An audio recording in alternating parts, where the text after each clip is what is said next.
In the 2000s, the national marriage rate in America was 8.2 per 1,000. Currently, it's at 5.1 per 1,000. In 2020, approximately 630,505 divorces were granted in America, meaning that around 1.27 million people divorced that year. In today's podcast, I'm going to talk about what can lead to divorce, tips to avoid divorce, how to go from survive to thrive, my near divorce attempt, and Bible passages that will encourage you along the way. Yeah, welcome to Girl Talk with Chris. Yo, welcome back to another episode of Girl Talk with Chris. I am your host, Crystal Yvonne, singer, songwriter, rapper from Atlanta, Georgia. If you want to know more about me, please feel free to visit my website, www.girltalkwithchris.com. Also join the conversation on social media at Girl Talk with Chris. That's Instagram, Facebook, and TikTok. So without further ado, I'm going to go ahead and hop on into today's topic, which is divorce. So if you haven't already, go ahead and pull up with your popcorn. Pull up with your coffee, whatever you need to do to get you through the next 15 to 20 minutes because it's about to get deep and it's about to be good. Let's go. So as you guys have heard from the intro, I'm going to be talking about divorce, but the main topics that I want to hit on in today's podcast is what leads to divorce, tips to avoid divorce, Bible passages to encourage you, how to go from survive to thrive, and my own personal journey. So what leads to divorce? So these are some of the things that I pulled off in my study on this topic, and just my own personal journey too. As of November 29th, I will be married for 16 years. So some of this stuff is personal experience. So some of the stuff is things that I pull off the internet as I try to dive in a little bit more on this horrible thing called divorce. So here are some of the things that lead to divorce: commitment issues, infidelity, conflict and arguing, marrying too young, financial problems, yes, substance abuse, and domestic violence. So commitment, man, this used to be a hard thing for me. It's coming from parents that are divorced. My parents divorced after 15 years of marriage. I was roughly around 10 years old, and it kind of shook me into a point in our earlier part of my marriage. I didn't really know how much it had shook me to the point where I was afraid to commit, afraid to really be all in my marriage, until I had this thought one day that there is no marriage in heaven. So this is literally like a once in a lifetime, once in an eternity event, right? That we get to marry. And so when I kind of thought about it like that, I'm like, I'd rather love truly, deeply, authentically, if this is a once in a lifetime event, than to, reserve some part of me out of fear of something that may or may not happen. At least I know I gave it my all in this. You know what I mean? Because it is a once in a lifetime event. There is no marriage in heaven. For those that are just not understanding what worldview I'm coming from. So I'm a Christian, and so in the Christian belief that the marriage is to demonstrate or to illustrate. Is that the word? Illustrate is to illustrate Christ and His bride, which is the church. And so when we're in heaven, we're one with Christ, and so there's no need for that sense of oneness as in a husband and wife, like how we have it here in this life. And so commitment, that was a hard one for me. In the earlier part of my marriage. Not to say that I couldn't be committed. I was afraid of commitment and loving hard and being left in the dust per se. And so, I'm just gonna plug this in. If you are if you're married to someone that struggles in this area, please, reassure them of your love. Reassure them of that we in this together. We building something, together. You know what I'm saying? I'm here. I'm in this with you. Constantly give that assurance, because if you be like, oh well, your childhood problems ain't my problem. If you have that kind of attitude, you're not really giving that person assurance. It's already kind of like when you come from that situation, you're already kind of reserved, you already kind of got your eyebrows raised. And you know what I'm saying? If you're married to somebody that has been like that, because we are human, whether we like to acknowledge it or not, a lot of our childhood does trickle over into our adulthood, because that is our foundation, right? How we view relationships come from our childhood, how we move in relationships come in our childhood too. So, we human, we living out this human life. So you married to somebody like that, reassure them, baby, I'm in this with you. Reassure them, I got your back. And so that they can rest, so they can, feel comfort and really let go of some of that stuff. You know what I mean? So infidelity is number 2, the thing that leads to divorce. Oh, I hate infidelity. I have not personally been through that in my marriage, but I have friends that have, and it is so ugly, because it's so hard to move forward after something like that happened. You always have it in your mind, is this person thinking about this person? And you have to ask yourself, you know what I'm saying? Let's keep it real, because this is Girl Talk with Chris. Ladies, is it worth it? 5 to 30 minutes. I'm like, I ain't trying to put about business, but is it really worth it? Your whole marriage, what you're building, your family, home, is it really worth that moment? Is that moment really worth losing and disrupting all of that? Because you can never get it back in insurance. And it's like the beginning of time in the story of Genesis. You have Adam and Eve that ate of the apple of the tree. Although they still have the framework in which God had created humanity, it'll never be until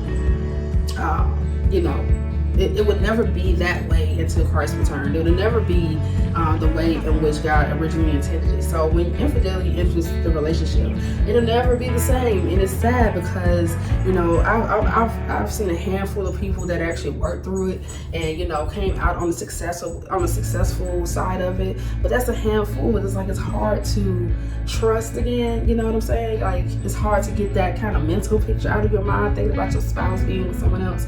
And this is girl talk because I'm gonna keep it about. I'm gonna be transparent. I'm not gonna act like something ain't what it ain't. So it's just hard. You have to ask yourself, if you're struggling, like women, we're emotional, right? We emotionally attach ourselves to someone else. If something is becoming too emotionally in depth, you have to flee. You can't tiptoe around with sin. You can't do a little you can't do all that with sin. You got to flee. The Bible says flee.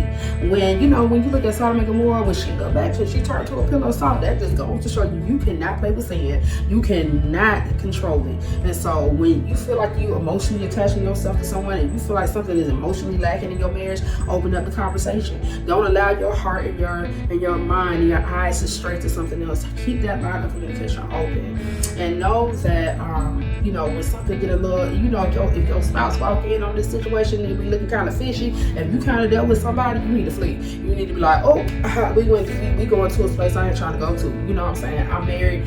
You gotta put that brick wall up, because stuff will enter into your relationship, and it'll just be like a snake around you. You don't feel it slithering around you. You don't feel it tightening up on you. It's just when it prances on you, then you're like, oh, how did I get here? Like, you just be sitting there like, how did I get here? So, you know what I'm saying? Flee sin. Don't tiptoe around it. Don't play with it. Don't think you can manage it. Don't think you in control. Sin controlling you, and it always will. And so, that's why the Bible says flee. It feels so good. It feels so tempting. It feels so what I'm supposed to do, right? I ain't never seen nobody really come back from infidelity. Don't play with it. Next is conflict and arguing. I have my fair share of this, conflict especially, and arguing. So I'm the type of person, and you may agree to, you may be this type of person too. I'm the type of person that I'm real fine and soft-spoken, but when I hit my boiling point, it come all out. I hit my boiling point. So I'm a really soft-spoken person, especially early in our marriage. I remember a situation when I was like, make sure you put some gas in the car. So this is me at 20, right? Because I got married when I was 20. Make sure you put gas in my car. We only have one vehicle. He was picking me up from work. And, while I was at work, he had the car, running around with his friends, because we were 20 and 21 at the time. We were just doing the most. And so I was like, make sure you put gas in the car before you pick me up so you don't run out of gas. I said this over and over and over again. And my little soft-spoken voice, And then it happened. I was at work. We just clocked out. It was time for the night to be over. I walked out my car. My husband was not outside. And I'm like, what's going on? And then I called him. I ran out of gas on the highway. Why was I at work for a whole almost hour after I clocked out? Who want to be still at work after they done clocked out? So this is one of the many situations, and I just brought that up because I ain't perfect. I got my fair share. If my husband was here, he'll tell you some things that I done did too. So I'm not trying to act like I'm, sister spotless, because I'm not.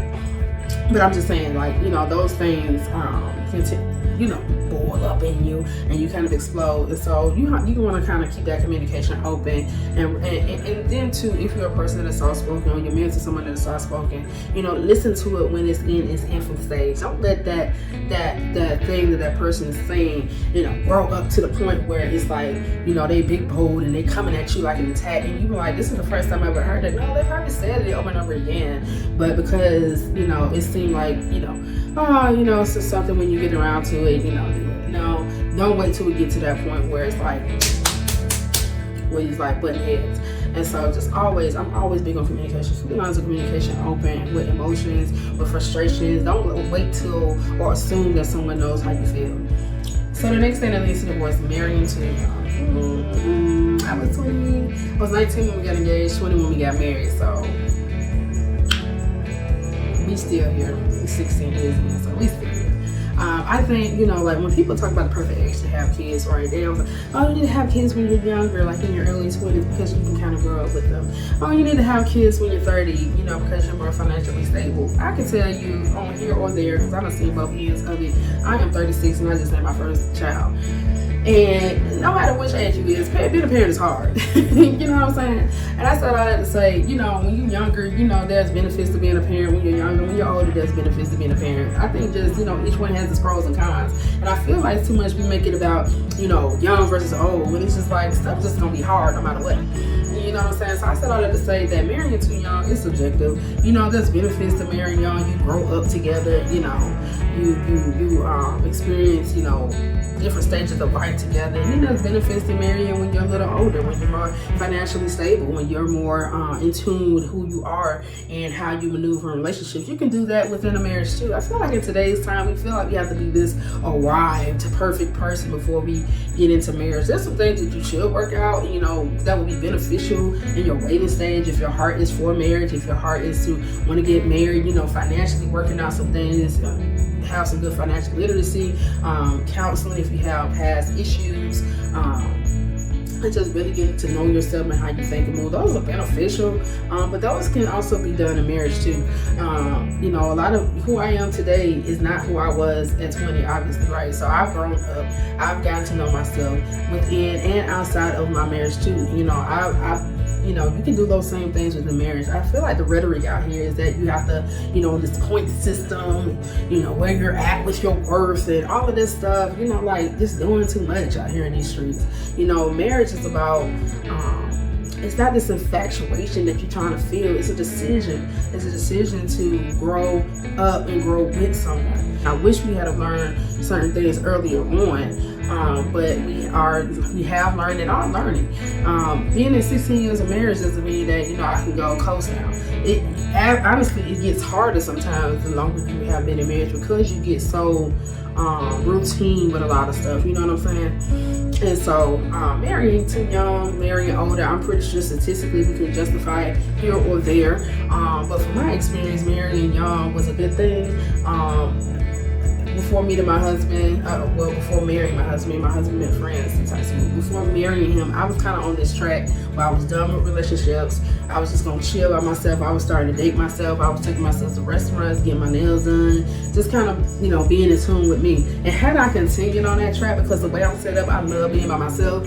I'm very introverted, and like if I would have continued on that, like trying to pursue a relationship in my 30s, I'd be like, I don't need all these changes. I'd have probably been set in my ways. So praise be to God, because He know what I don't. That, He introduced me or reintroduced me to my husband. So again, we were good friends in high school. We parted ways around 11th grade, going into the 12th grade year. I hadn't seen him since then. And then when I was 19, I was moving back into the same apartment building that I lived in when I was in high school, and I just happened to see him walking. And so this is how we reconnected. So I'm not gonna go too much into our story, because I want to again stay on track to my topics. So the other thing that leads to divorce is financial problems. Yes, financial problems. Oh wait, this is a story of my marriage, financial problems, and to this day, I'm telling y'all, if you are pursuing marriage or you are in the infant stage of your marriage, I'm gonna give you this advice that I wish they probably did give it to me, but I just went in a space where I understood and could perceive it. So if that is you, if you can understand the words that are coming out of my mouth, get this. Live beneath your means. If your spouse is making $30,000, $40,000, $50,000 a year, and you making $30,000, $40,000, $50,000 a year, live on one income. Especially those out here that got student loans, debt, and other kind of, miscellaneous things. Live as best as you can on one income, at least 4 or 5 years. If you're like in your early 20s and your plan is not to have children until like 25, 26, live on one income for 5 years. I wish I would have grasped that. You know what I'm saying? And I say all that to say is that when you begin to enter into the space where you're ready to have children, I can tell you, like, it was never in my mind to want to be a stay-at-home mom until I had my child. It was never in my mind to homeschool my child until, I had children. And, when you do that, I live on one income, into that stage of life, you can have a good nest egg. So if that is your heart when you get to that stage, to want to be a stay-at-home mom or to be a stay-at-home wife, if that's the goal, to do that, you have a good nest egg to where one person doesn't feel stressed, or a stay-at-home dad, so that one person doesn't feel like financially stressed and burdened to carry the load of everyone in the house. And so financial problems. A lot of times when we get two incomes, we build our life up to this two income where our life can only sustain if we're bringing in this amount every month. And but if something happens to that one person and you guys haven't, your life is capped at your two incomes and you haven't had a chance to save, haven't had a chance to, have any kind of emergency fund, then I live through this. So that's why I'm telling you guys this, is that you need to live beneath your means. Your income, if you're making $50,000 a year per person, you need to be living, a $40,000, $30,000 a year kind of lifestyle. That's just my opinion. Take it how you will.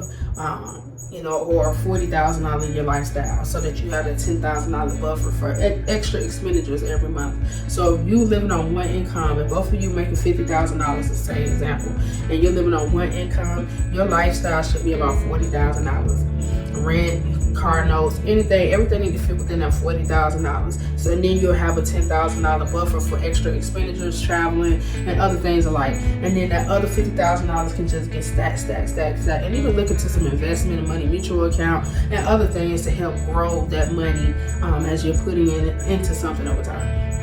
So that is my spiel on that. The next thing that leads to divorce is substance abuse. I hate substance abuse. I have seen it head on in my family.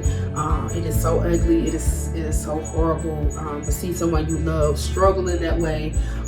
Just from experience, I can say if you're a spouse or someone that is struggling with substance abuse, the best thing you can do is to move out the way, especially if they don't feel, you cannot make their mind up to change. And that's what I kind of seen in my family. They think if I love them hard enough, or they, if I, put myself out there on the line, it has to register with that person. Pointing them to the resources, but it has to be them that wants to see the change in their life. You can want it for them, but you can't do it for them. Substance abuse can lead to the next point, that the thing that leads to divorce is domestic violence. Again, I've seen both, sadly, in my family a lot, and the domestic violence stems from the substance abuse. And so again, it's like the more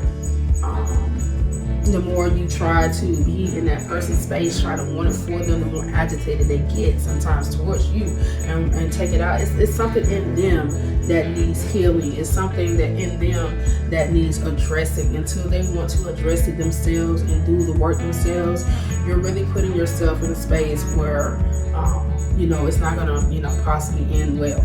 And so if you're in this domestic violence situation, flee. Get out of there while you can. Let that person get the help that they need. Do not subject yourself to that kind of situation. It just never ends well. And it's never one time. They say, "Oh, I didn't mean to do that. I didn't mean to hit you." It's never one time. The one time you accept it, all the apologies, even though they, go through all this stuff, but the one time you accept it and keep going, it's always 9 times out of 10 gonna happen again. But anyway, I've lingered too much on the things that leads to divorce. Here are some tips to avoid divorce. Make time to connect lovingly with your spouse every day. This is something I need to definitely work on, because life gets heavy. I just had my son in April of 2022. My husband and I both are now working full-time jobs. So before, I was a stay-at-home mom, stay-at-home wife, and my husband was working full-time, so we had time to kind of make this connection, right? But now I'm working full-time, and I mean full-time, so I leave my house in the morning time around 6:50, 7 o'clock, and I don't return to my house until about 6:50, 7 o'clock, so I'm literally working full-time. And my husband, he works full-time, so he goes in from 12, to about 8:30, and so we're both working full-time, like for real. And so literally we're coming home, going to sleep. And that's all we have time for. So the weekend is kind of like our recovered that time, because that is our only time to really connect with one another. We make, intentional to talk on each other's breaks. When I'm at work, I call him on my break and connect and kind of like, see where he's at and see where I'm at, and pretty much be venting. And then, his break, he talks about, certain things. So we make time to connect, even if it's not face to face, but there's a time to connect and just really see and hear that person. Number 2, to support your spouse. Love your spouse in a way that he or she wants to be loved. This is big, man, because, I don't keep my camera. So this is big for me.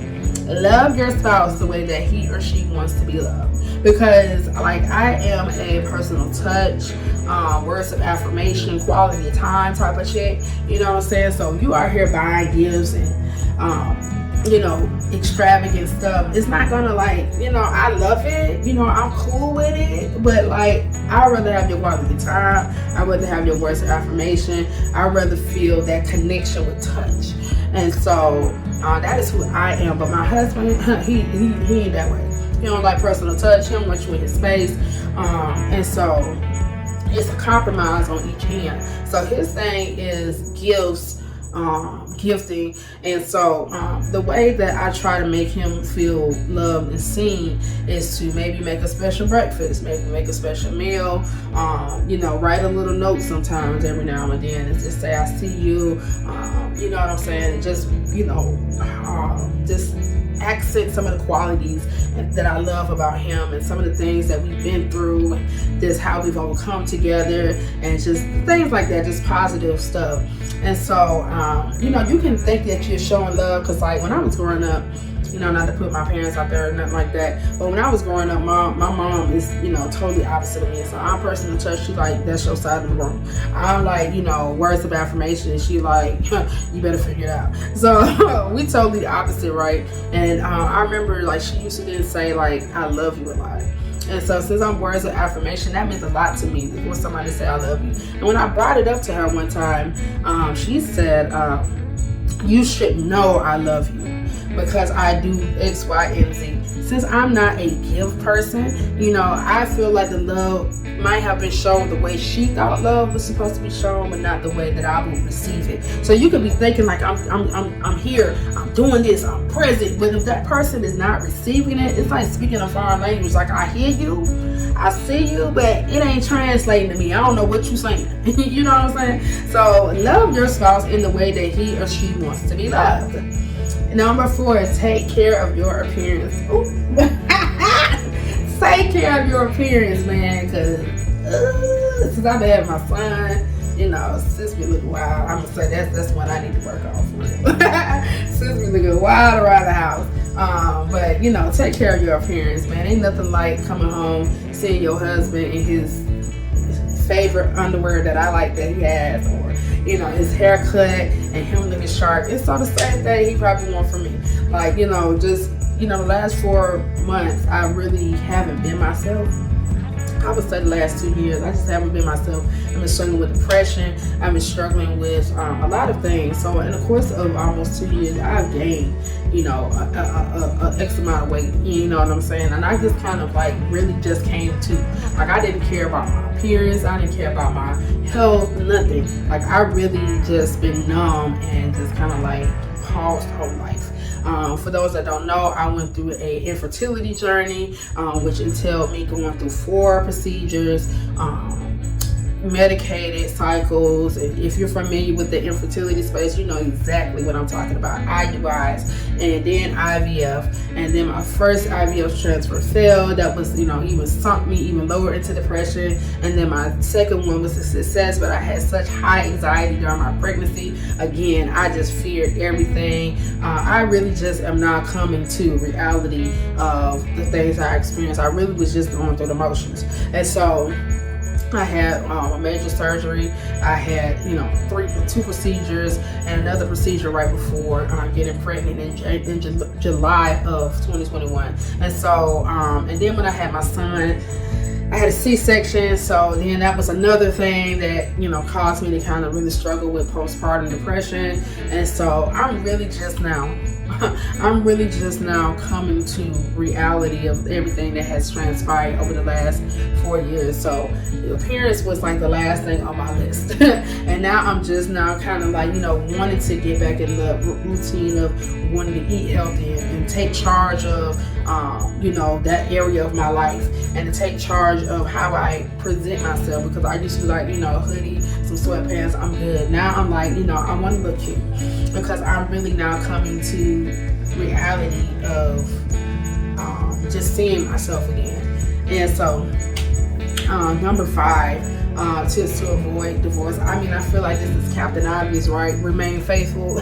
Like, you know, but this thing has to be said, you know what I'm saying? Because people really be, you know, letting the devil talk to them that, oh, you can have your cake and eat it too, or you can venture over here and just apologize and say how sorry you are, and then they'll accept you back. They really be out here thinking they can get away with certain things, and that it's all gonna go well. I don't even know why people think infidelity is something that, you know, should be played with. When you play with somebody's heart, you know what I'm saying, it can end, you know, in a bad way.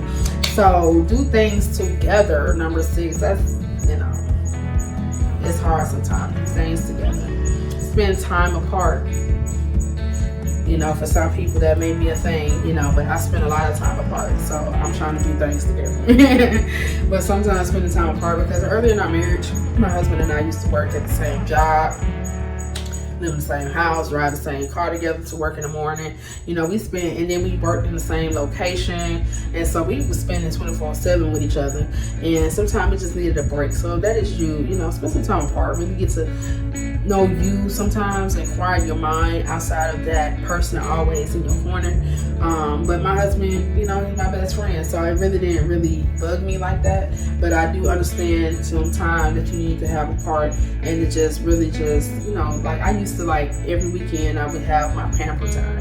I would do my nails, my hair, and my toes. So this is kind of like some time when I would just pamper myself, spend time with me, and just quiet my mind.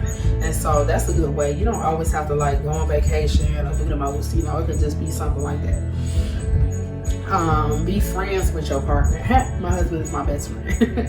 Like, for real. Like, people don't be getting it. They don't really get us because he's like, you know, his own person. I'm my own person, but he is literally my best friend. Sometimes that's not a good thing. You know what I'm saying? Like, you get a little too comfortable with somebody, if that's a thing. But you know what I'm saying? You always want to have a sense of mystery about yourself. And sometimes with your best friends, you know, you lean too much on that. So just be cautious that, you know, even though you may be best friends with your partner, you always want to have a little mystery about yourself. Always, you know, don't lean on, oh, he's my best friend to the point where, you know, y'all are not intimate.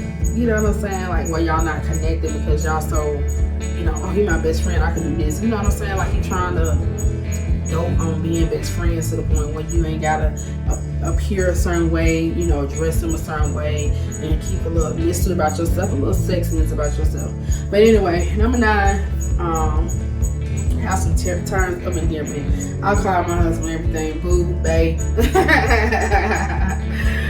Booby. he got words of endearment, and I think it's cute. He don't like some of them, but I still be calling him that because it just shows him that I have an affection for him.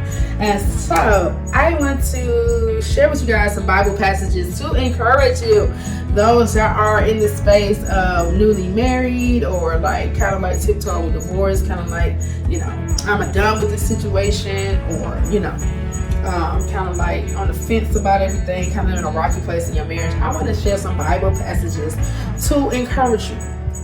The first being Mark chapter 10, verse 6 through 9, which says, from the beginning of creation, God made them male and female. Therefore, a man shall leave his father and mother and hold fast to his wife, and the two shall become one flesh. So they are no longer two, but one flesh. What therefore God has joined together, let no man separate. I love it, especially the last part.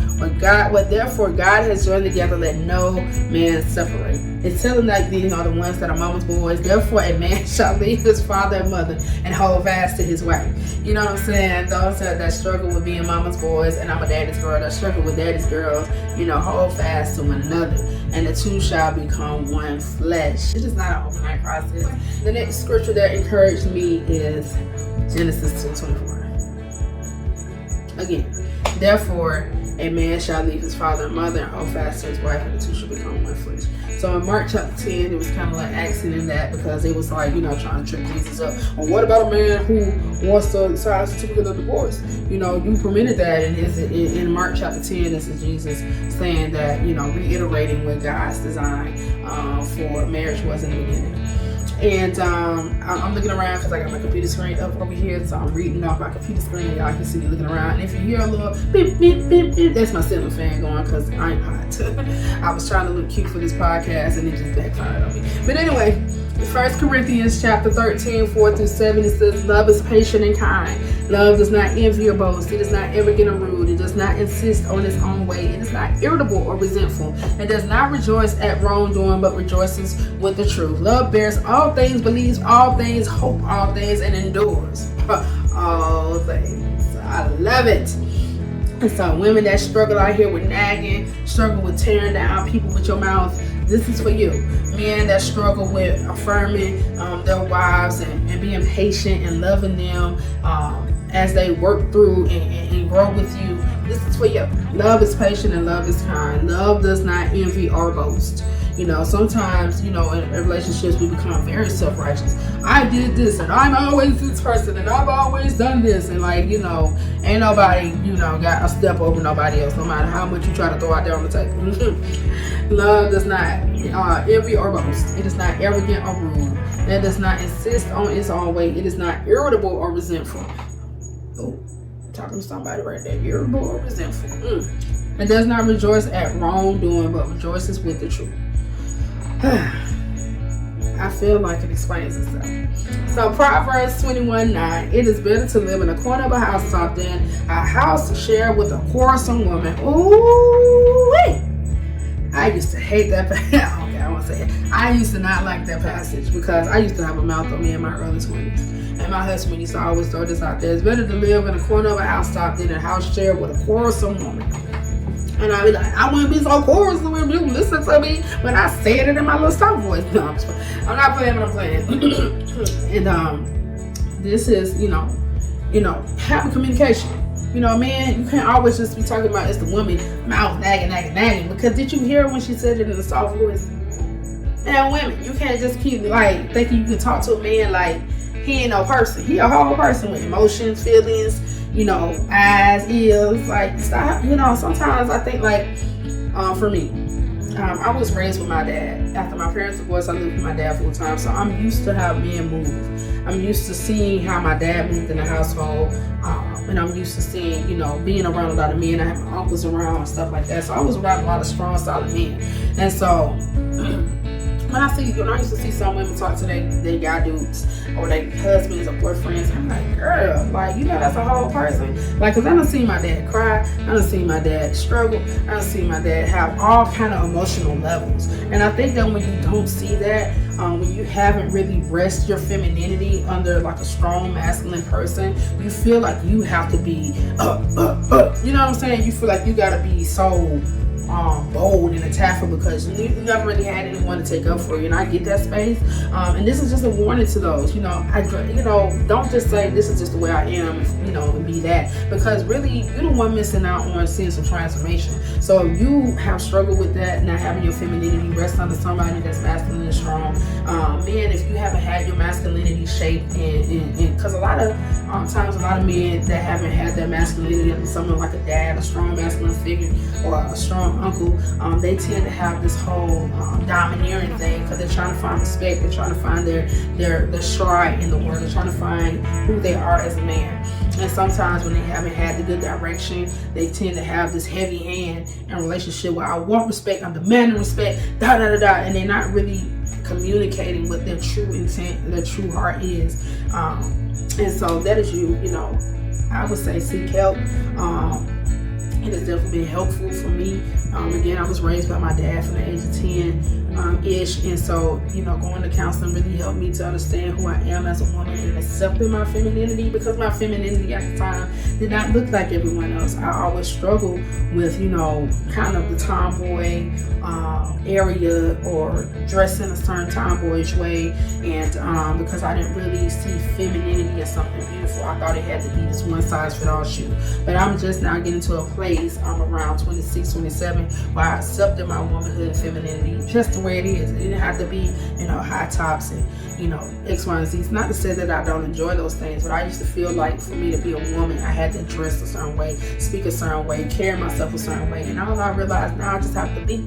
And so I said all that to say is that if something that you're struggling with, as far as not having a father figure, a strong male role model, it is going to come through in your marriage. You're going to always be like, yapping because you really never had anyone to take up for you, and you feel like you had to be a strong voice. And if that's something that you struggle with, men, if that's something that you struggle with, sometimes men can either be overly kind of like heavy-handed, or sometimes men can be afraid to speak up for themselves and be strong. And so especially if they have like a strong mother, single mother, and they kind of did everything, so they really haven't had a resting place to make decisions and to feel empowered to make decisions, not only for themselves but for a household too. So I've seen those dynamics for all spaces of single parent homes. And so not to say that everybody struggle with that, but I have seen, and you should be cautious of those things as you honestly examine your heart and yourself. It's only for your benefit, honestly. But if that's something you struggle with, I hope and pray that you would acknowledge it, that you would seek help, and that you would kind of build up the confidence to be that strong male leader, or build up the confidence to feel like I don't have to be so domineering, or build up that confidence where I don't have to always be so attackful in my speech. I can say the same thing with a loving tone, with meekness. I can show certain things without being so attackful. But yeah, my last passage that I have for you guys is Ephesians 5:33. However, let each one of you love his wife as himself, and let the wife see that she respects her husband. That's the last part for me too. That's a lot, y'all. In today's time, that's controversial right there. But if you want a marriage, if you want a successful marriage, that's it right there. You know what I'm saying? You can say it's controversial, you can say it's old school, but if you want to see, change out here in your marriage, if you want to see, a marriage thrive and go from survive to thrive, and that's it right there, man. Take it how you will. Sometimes a lot of men don't love themselves, so that first line used to always bother me. However, let each one of you love his wife as himself. Then you have to ask, how is he loving himself to the point where he would even show love and give love to me? Is he even loving himself? And so that sometimes for me in that first part, you have to work on loving yourself.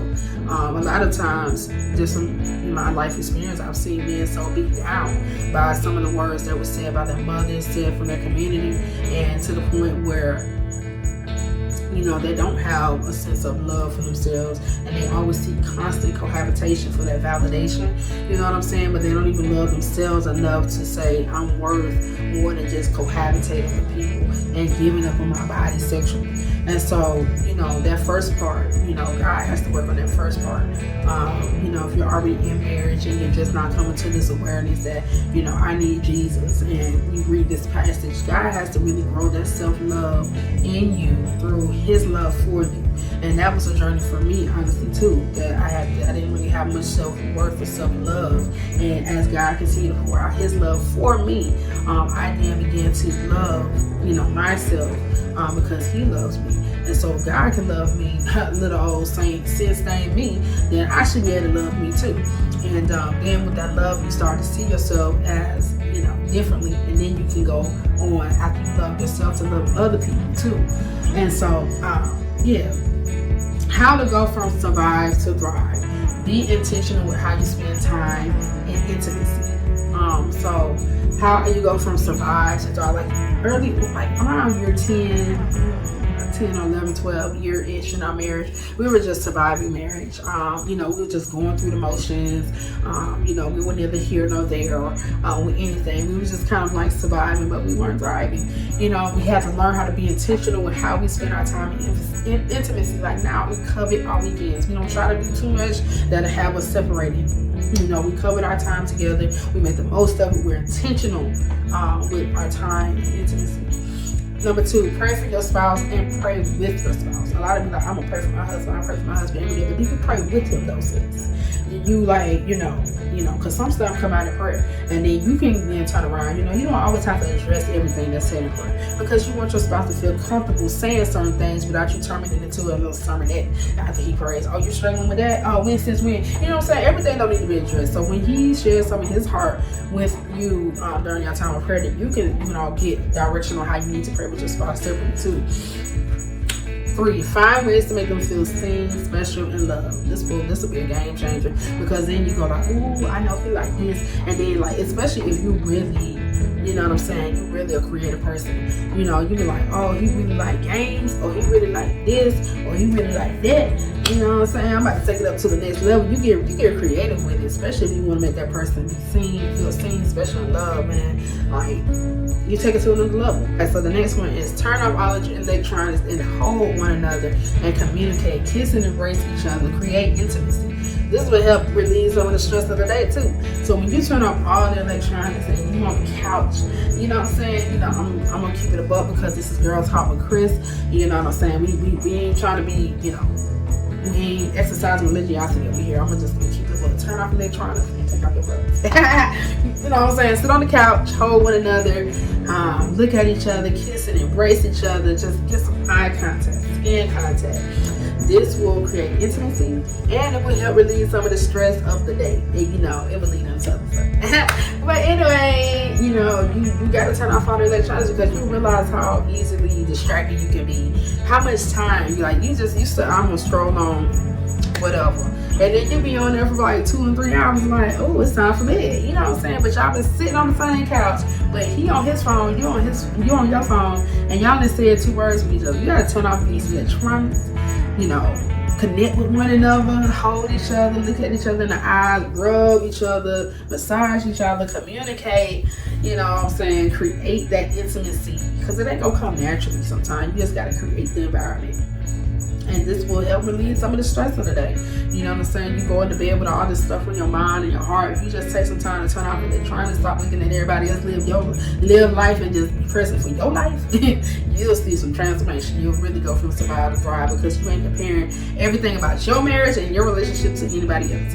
And the last thing, seek help when you're seek help with getting your financial situation in order. No matter where you're at, if you're making a lot of money, but if you're already like capped at your life, you know what I'm saying, at your max, if you're like, making $50,000 each, but your lifestyle is $100,000 lifestyle, then, seek help with getting your financial situation in order, because life happens. You know what I'm saying? You keep on breathing and living in this life gonna happen. That's inevitable. You want to be as financially prepared as you can be. You know what I'm saying? So if you both making $50,000, which is $100,000 a year, seek advice on how you should. We all want to have things and prestige. We all want people to, think we arrived and we live in this kind of lifestyle. But, at the end of the day, you don't want to stuck with your bills. And so you can act like you live in this fancy, smashy life, and you can keep it up as long as you go working, 50 hours a week at $100,000 a year total. But when life hit and it all come crashing down, like I said, you don't want stuck with the bill. So, it's better for me now, just looking back on it. I used to feel like I just had to live in this nice apartment or a nice house, and I was like capping my money out, because, you know what I'm saying, there's, people come over Thanksgiving and Christmas, I want to show that we kind of arrived and we live in a certain way, but, January through October, I'm stuck with the bills. So, like, you really want to overpay for a house or housing because for 2 holidays a year, like, make that make sense. You don't want going from home to work every day. You really want to, cap out and make people in your social circle feel like you arrived and you straight stand on your car. You know what I'm saying? Any car can take you to point A and point B and get you there back. you don't have to go broke over it. You know what I'm saying? You don't want to stop the bills at the end of the day. So seek help with your financial situation, get it in order, especially those out here with student loans, with any kind of debt. You don't want to keep that kind of lingering in your marriage. This is your sis telling you from experience, man. Get that financial situation in order so that, you can leave an inheritance with your children or anybody else that you see as children in your life, whether it's a niece, a nephew, whatever. Get your financial situation so you can leave something for somebody else. That has been big on my mind at my big age of 36, to leave something for my children. That is, some of the parts of why I started this podcast, started some other things in the behind the scenes, and I just kind of really been venturing out into some of my other soft skills as of lately, because I just need multiple streams of income. A 9-to-5 will, be a consistent paycheck, but you ain't passionate about going to no 9-to-5. Let's just keep it real. And that's just something that you just kind of like went to school for, and it's something specific. But my 9-to-5, I ain't trying to make no career out of it. For me, it's just, a means to an end. And so know where you stand when you go to certain jobs too, if it's a means to an end, or, do you want to stick it out for a long-term career. And be open for either or. I'm open for either or, but in my mind right now, how I'm set up, it just ain't got to be no career. But, tap into some of your other soft skills, because in today's time, you need multiple streams of income. Like for me, my end goal is to, own a vending machine, do some real estate, own my own brand. So I have a lot of things working behind the scenes, and so I encourage you guys to not just always focus on a 9-to-5, because jobs dropping like hot flies, and so people hire and fire within a week. And so have some other streams of income, so that if something happens in life and you can't show up for that 9-to-5, that you got something making some residual income. So that is all I have for you guys today on the topic of divorce. Things that lead to divorce, tips to avoid that is a tongue twister. Tips to avoid divorce. Trying to say that, y'all. And Bible passages to encourage you, no matter where you're at in this journey, my own personal journey, and from how to go from survive to thrive. I have kind of experienced a lot of these things that I touched on today, outside of, with the exception of substance abuse and domestic violence. But a lot of these things I have personally experienced. Year 2 of my marriage, we were strongly considering divorce. We had a heated argument. He went his way, I went my way. But I thought conversation with my dad, telling him about certain things I didn't like. And my dad, really shared his heart that he thought that we were going to make it. And if something happened to him, he really trusted my husband, because, he knew my husband before we even got married. Again, my husband and I were good friends in high school. My dad would take us sometime together to school. And so he, trusted my husband more than any person that I've ever seen him trust. And so, that conversation really kind of was the way for me to kind of cool myself down, get level-headed, and kind of come back to a place where we can communicate. And that, at that point, we said we just gonna take divorce off the table. It was in the year 2 or 3, I can't remember, but we just took divorce off the table. We just not gonna, because every time we had an argument, because of my fear of, of feeling like somebody's gonna let me go, I thought, let's get divorced. I was the main one always throwing it out there, because it was just my fear speaking. But in year 2 or 3, when I realized that he was in this with me, I took divorce off the table. We took divorce off the table, and we haven't, ventured into that space ever again. And so that is all I have for you guys in today's video. I definitely went over my 15-20 minute mark, but it is what it is. I hope you guys stayed for the whole thing. I hope you enjoyed it. Hope you come back. I promise you I ain't gonna talk this long in every video, but until next time, peace. Love you guys.